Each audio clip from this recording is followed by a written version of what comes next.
Hello everyone and welcome back to AtywIn. It's with back on AtywIn on today for a balance patch preview that I'm completely reacting to. I haven't watched who it is in it right now. Kinda expected that there was going to be one today because for those who don't remember, Crimson Seed on Timeless Anchor nerf will happen in 2 weeks. And usually when they do a balance patch preview, they announce it 2 weeks prior to doing the balance patch. So since there was Crimson Seed on Timeless Anchor already getting nerfed in 2 weeks, it was kinda logic that if there was going to be a balance patch, it was going to be announced today. So we'll see who it is. Honestly, I have no idea. I mean, usually they at least buff one ML5, I would say either Last Rider Claw or ATywin. One of the two, I think, deserves the most right now. 5-star, I have no idea which LGB 5-star is really bad. I mean, there's many, but I couldn't say one that would really need right now. And then they're probably going to buff some random 4-star or a 3-star, maybe a Nessie 3-star. Maybe like, okay, well, we have the list right now. So this is happening here on the 16th, just like the 2 artifact, which, okay, so it is 2 different artifacts. It's not just Crimson Seed on Timeless Anchor, so it would maybe just reappear here. But okay, so we got AxeGod, so I was right on that one. And then we got Melissa, Kise, Fatal Tenebra, okay, the limited, on Kise and Melissa. I mean, Kise is technically good, but I mean, it's kinda gear heavy, but she's good technically. Melissa is kinda the same, but and there's some time where Melissa can just solo a team just by keep spamming skill 2, but that's very unlikely scenario most of the time. Fatal Tenebra just sucks because debuff. So yeah, we'll see how they go with that one. We've got Mui. Maybe he's already very good. Mui is like a very good early Wyvern unit, so I don't know how they will turn him out, but hopefully he gets even better, why not? And then Church of Ilio's Axe, Chaos Sect Axe. Is this two of the same unit, or is it just the rename in the SC? It's AxeGod on Church of Ilio's Axe. Yeah, I assume it's just AxeGod on his SC version. And then Artefact we got Guide to a Decision, so... Wait, Guide to a Decision, that's the guild artifact, right? That's the one that gives the shield that I use on my Ftene, I think. On my holiday Ftene. Yeah, I think that's one. The one that gives the barrier, and if you get hit with the barrier, you get CR perk, if I remember correctly. And Wall of Order is Landy Artefacts, the one that gives Gab if your opponent have a lot of buff, which wasn't really used because, I mean, Guiding Light is just straight up better for every ranger, so why not? So, AxeGod, what do they do with him? I'm not familiar with AxeGod since it's one of the 5-star I don't have, so let's see. Okay, so Icy Storm after, I don't know why it's moved right here. I mean, is there... Oh yeah, there seem to be a lot of space, they probably forgot to remove them. Okay. Attack with a sword, with a sword, so that's the skill 1, remove 4 souls, okay. When the caster is enraged, ignore effect resistance. Okay. When the caster is enraged, so they're going to give him enraged somewhere. So let's see the skill 2. It's the same. After the caster is attacked, on enrage the caster. Okay, dispel when an ally is debuffed after the caster is attacked. On enrage the caster for 1 turn. Okay, so when you're gonna attack him, he's gonna get enraged. What is enraged already? I never remember what... I think it's the one that gives defense on ER. I'm not sure about that one. I'll probably check later on while doing the DD and post it if that's right or wrong. But yeah, I think it's the one that gives ER on defense, which kinda weird to give him ER, but I guess, yeah. On Flash, when the caster is enraged, ignore effect resistance. Ooh. A slow plus stun. Oh wait, no, they remove the slow. It's a it's a break death. Ooh, break death into stun. But 80%. Is it max at max level or is it 80% at max level? But okay. I don't like the buff that we just give ignore ER to all units. I don't really like ignore ER on stuff like that, but I mean, why not? But the fact that ignore ER isn't going to change the fact that Dililibet or Monarchic is gonna completely destroy his wall points. Yeah. Honestly, I don't think that changes that much for him. It will be very strong into people that don't draft cleanser, but Most of the good cleanser just don't care about getting stunned for one turn. But, I mean, we'll see. I think they should have went more into the cleansing part of his kit, honestly, than just giving him ignore ER everywhere, but I guess we'll see. Maybe they say what does Enrage give. Do they say it right here? We're reducing the effectiveness. Okay, I mean, yeah, the point of giving him ignore ER is that you don't need to build the effectiveness anymore, but I mean, I don't even know how people build ATywin before, but what are they really building effectiveness on him? I mean, not that much, I don't think. But, okay. I'm not really fan of that buff, honestly. Not really like buff where they just give effect resistance, ignore ER, so that's not a really good buff in my opinion. Melissa, ooh, doesn't seem to be too big of a buff, but okay. Okay, so that's the skill 2.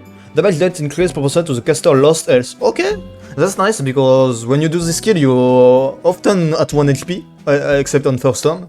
So yeah, I mean that can help doing the solo potential at the end by just spamming skill 2 if you have. I think you need to have time matter for that, but yeah, you can probably just skill 2 into skill 2 into skill 2 into skill 2. And since you're at 1 HP, you can probably dunk on a whole team. The problem is that you can the enemy can just slip the immortality though. Blood Bloom, no. So that's the skill 3. Let's see this one. Curse a portion of the damage inflicted on an ally except for the target by single. Wait, what? A portion of the damage inflicted on allies by single targets will also be suffered by them. Huh? Except for the target by single attack will also be suffered by... Wait, what? I haven't played much with Melissa, so I don't really understand what that means. A portion of the damage inflicted on allies except for the target single attack will also be suffered. Wait, did they... No, it's the same thing, right? 12 seconds later. No, the curse effect will be significantly increased, yeah, making it easier for you to suppress an enemy. However, the curse effect will no longer cause the target to take additional damage when receiving direct damage. Wait, it used to do that? Oh. So that means that if you hit someone with curse before, it will do extra damage on this target? Oh. I didn't even know it was doing that, okay. But so I guess they removed that part, but they increased overall the damage of curse. Okay. Well... Man, honestly, second buff, I'm not really too impressed by any of them. I won't lie. Depends on how much they increase the damage of curse, but I doubt it's going to be too much. But yeah, I mean... I don't think this is going to change Melissa's place, honestly. Don't think. Kise! Oh, okay, that's... What's up with those buffs? Did they change the balance team at Margate HQ? Because... Yeah, those buffs... What the hell is this? Damage that increase onto the skill 2. Why not? And barrier strength increase into the skill 3. And that's it. I mean, Kise was, as I said, pretty good already, but it's just that a really gear-heavy character. But okay, I mean... those buffs, I don't know if there is already a comment at the bottom, but I'm pretty sure I'm gonna see some comments saying what the fuck are those buffs. Fate Atenebria. So, attack the enemy with a mystical power, so that's the skill 1, I think. 70% chance to inflict redirected provoked. Also, they removed the 2 poison and made a redirected provoke right here. Okay, why not? And it's a pretty high chance. Okay. Wildcard. On the buff the skill 2, they removed unhealable and put slow. I won't lie, I think unhealable is 10 times better than slow, but okay. And additional damage amount increase. Huh? Well, yes, I don't know if this is what I need, but I feel like all those buffs so far are pretty garbage. I mean, unless this is increased by a shit ton and you can pretty much turn Ftene into some kind of DPS with additional damage, why not? But... Yeah, this is not... They are not addressing our main problem, which is that all their debuff just get cleansed. So... and that he's slow because he's a mage, so... eh. Plus, since 30 is ending, they're probably going to change for next season's Frenzy, so it's not going to be mage speed maybe anymore, so... yeah, I don't really see a point on that decreased speed instead of unhealable. I don't know about you guys, but I feel like unhealable is way better than decreased speed, in my opinion. I don't know, it may be just me, but just putting unhealable maybe on ARV or stuff like that is better than putting slow on them, I think.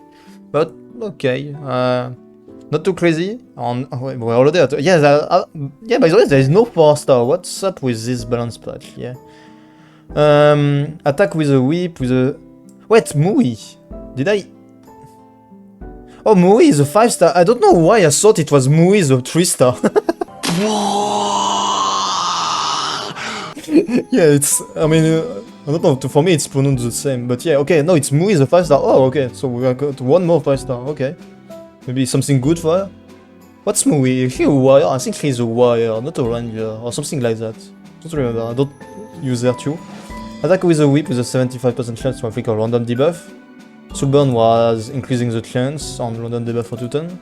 No, it's just a target debuff for 2 turn. Okay, why not? Target is increase the damage and reduce evasion, so why not? If you can land this. Punishment, call upon a monster to attack all enemy with a 50% to bleeding on 80% chance to stun. So that's the skill 2. They increase the damage on Soulburn, all skill cooldown decreased by 2 turns. Oh! I don't know what's the cooldown on skill 2 and skill 3, but if you can manage to always Soulburn, you can maybe spam skill 2 in skill 2, skill 2, skill 2. Because I'm already reading right now below. Increase combat readiness of the caster by 25% per critical hit, so basically FLDK on skill 2, but for skill 3. Oh, but they increase the cooldown. I guess it's together go with the soul burns that decrease by 2 turns, but... and they increase the amount of soul, okay, why not? Okay, I don't know what's her base speed. I hope she... I think she's a warrior. I hope she has at least like the base speed of Cedelias or something to be usable. Or not, it's kinda doesn't change much. And they change her input to be effectiveness instead of dual attack. Why not? I mean, its effectiveness is 10 times better than dual attack. Like, the few units that have dual attack chance in the input don't use them for most of the time. But yeah, I mean... So far, I don't see any point into all of this buff. I won't lie. But who knows, maybe Mui? I think so far Mui has the best one out of all, but we'll see. Oh, exclusive equipment to get changed. 35% chance to grant the caster next turn after using Grand Finale. Grant enhance dual attack to the ally with the highest attack after using Grand Finale. Oh! You can guarantee a dual attack with the highest attack ally, so... For those who don't know what enhanced dual attack is, it's pretty much Summer Charlotte's buff. So that guarantees that the unit will do dual attack next skill 1, I think, yeah. I think it still needs to be a skill 1 to be able to dual attack, but yeah, the next time you do a dual attack, you're gonna... skill 1, you're gonna do a dual attack with this ally. And since it's the highest attack ally, I think that's pretty nice, but... depends, depends on the speed. I don't have the speed of Mui in head, but if it's Celia speed, as I said, might be good, might be very nice. But if it's not, might be a bit hard to still pull off. We'll see. So, Mona Twister, Church of Helios Axe. Wait, what? Proportional to the caster max health, proportional to the caster max health. What changed? What? Huh?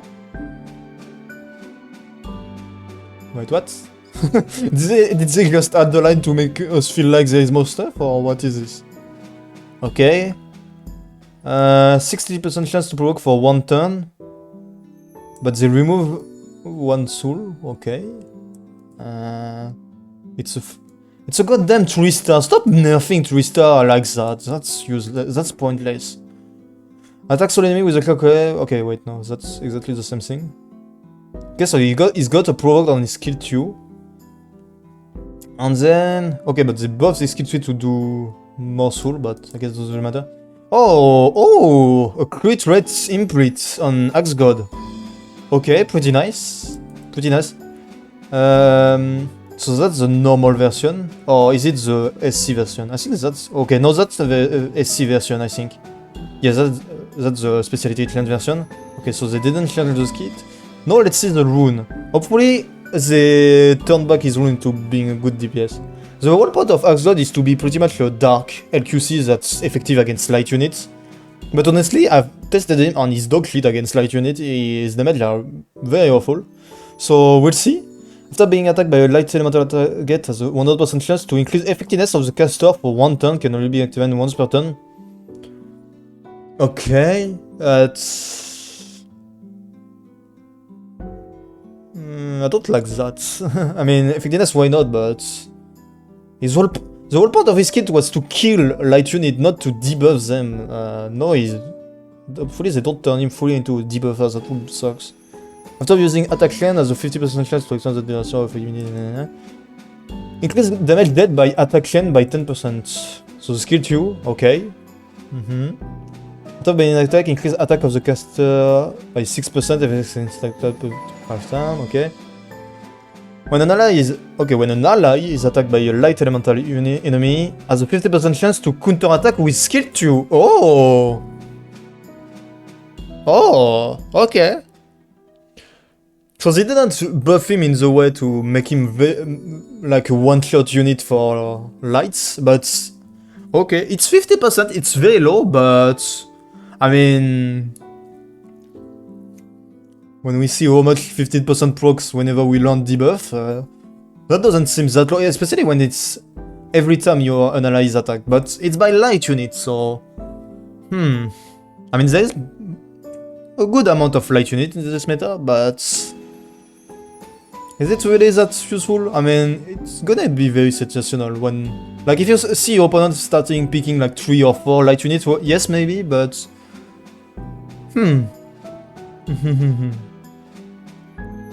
Okay, honestly, I think this is one of the worst parts ever, I won't lie. Yeah, I don't think this is very good of a patch. So far, yeah, maybe the artifact will pull this back up, but I don't have a good amount of hope for this one. At the start of the battle, yeah, you get the barrier, and when you have the barrier, okay, now the barrier is bigger. Okay, so now the barrier is 30% of the caster max HP instead of 20, but they didn't change that. Okay, that's pretty nice. I mean, it's nice for you, Ftene, so even if you get hit by like a small opener that doesn't do much damage, you're still going to get pucked. Because the problem with Guiding Light is that sometimes the opponent will just break the barrier and just you won't get the puck. Even on Ftene with a miss. Like, I mean, it's not going to work against Zio because Zio is going to be still too much damage, I think. But yeah, I like to use Ftene to counter openers that don't really do much damage on the AoE. Because then they don't break the barrier and push you in. Yeah, I guess that's pretty nice, but maybe some people will find another usage for this artifact. The only person I really use this on is Ftene, and I don't ever really move it onto someone else. But maybe some people will find another usage, no provide increased barrier at the start of the maximum S after taking a hit, thereby providing a more stable increase in combat. Yeah, okay, so to maintain a maximum health after taking it, they're really making it so that Ftene can use this more, but... So that's technically an indirect buff to Ftene, in my opinion. Which, I don't know why, I've seen some Ftene in this meta, I don't know. Maybe because of Laika, I don't know. What of order? So, Gab, did the change the start of the turn for each buff granted on the enemy has a 5 to 10%, which is 2% more chance to grant Gab. Okay. And at the end of the turn, grants a barrier equivalent to 50% of the target of the caster attack for 1 turn. Woo! That's a pretty big barrier. I mean, you can maybe use this on... I mean, no, you can't use... I was gonna say P-Flan, but P-Flan needs Kise artifact. Counter Landy can really like this artifact, I think, because the barrier will be very big. And it will get bigger every time she does the skill 1. So that's pretty nice. What was it before? I've never actually used. After using an attack that target auto, increase combat readiness to the caster by 10%. Okay, that wasn't really. That wasn't really anything, to be honest. But yeah, I guess more barrier. Though 50% of the caster attack. That actually no, that's not that much. Actually, isn't it? Like if you have 5k attack, that means you have like a 2.5k barrier. It's not actually that much. Now that I think about it. Yeah, it's not going to be too crazy. Maybe if you have attack. Well, if you get the gap though, yeah, if you get the attack, greater attack buff though, the barrier then will get even bigger. Okay, yeah, I can see that. But yeah, problem is that Wall of Order is a Wrangler artifact, and that guiding light is pretty much good on all Wrangler right now, and that there is pretty much no other options than guiding light. But I mean, yeah, why not? Maybe on 90, but we'll see. But yeah, so overall, guys, I've been talking a lot right now, but not too fan of this balance patch. As I said, Kise doesn't seem too big of a buff. I mean, I don't think this is going to change much their place in the meta. Melissa, don't think that's going to change too much too. They even technically can nerf her with this.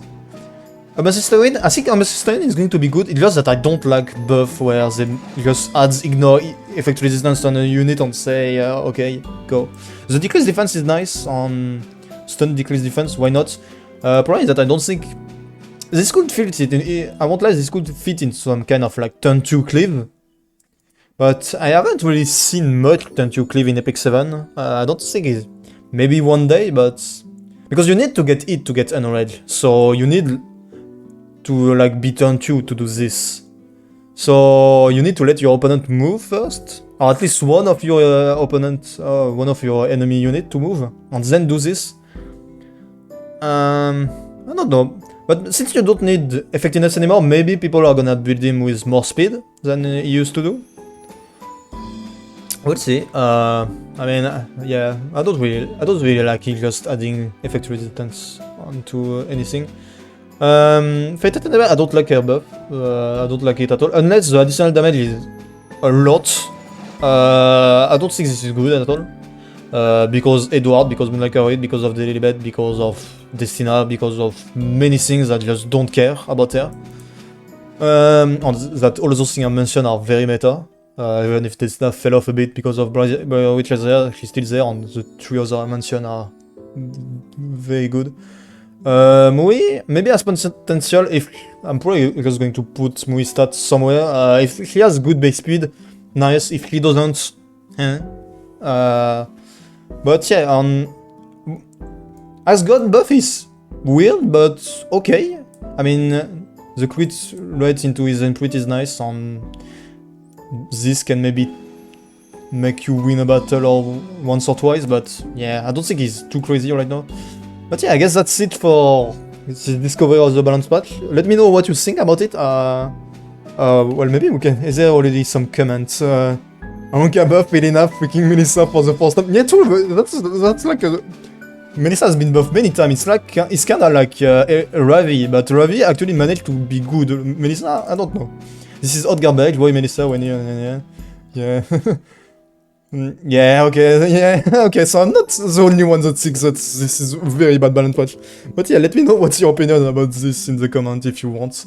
We can maybe start a discussion. Bye! Girl, I we never took a night off, saw me cold.